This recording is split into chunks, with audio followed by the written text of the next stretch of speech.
Another thing that's really important and something that parents can do is there is a tendency when parents read to children, particularly young children, for them to use appealing stories with characters in them, like Eeyore and Winnie the Pooh or whatever.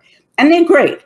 But we should introduce it's long been known that knowledge base is absolutely central to effective comprehension.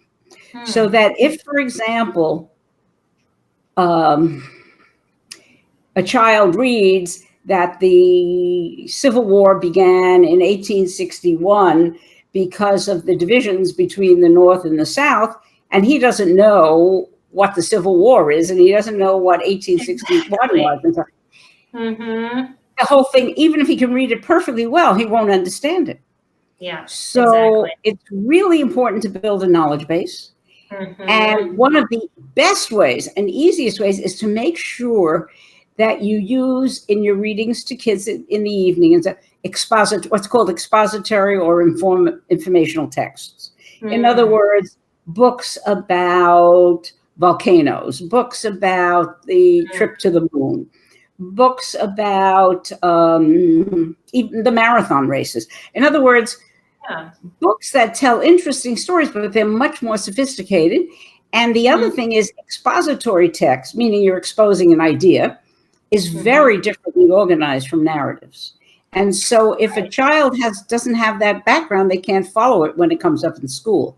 So you can, or when it comes up in the curriculum, it doesn't matter if it's in school or at home. Right. So it's really important to expand the range of books that you read with children.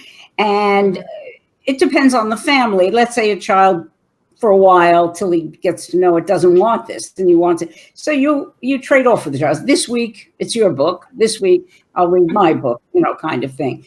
It shouldn't be, if you shove it down their throat and make it test-like, it'll be very counterproductive. Right. Yeah. You can appease them to a certain point on what they like. And yet, I always looked at ways to take what they liked and parts of that out of it. So like my son liked Legos and he loved these books all about Legos. Well, then there's ways to go off of that to go into like bridge building and engineering and, other things like that. So there's ways to make those connections so that they kind of still have an interest in it, but you can move towards more books in that realm.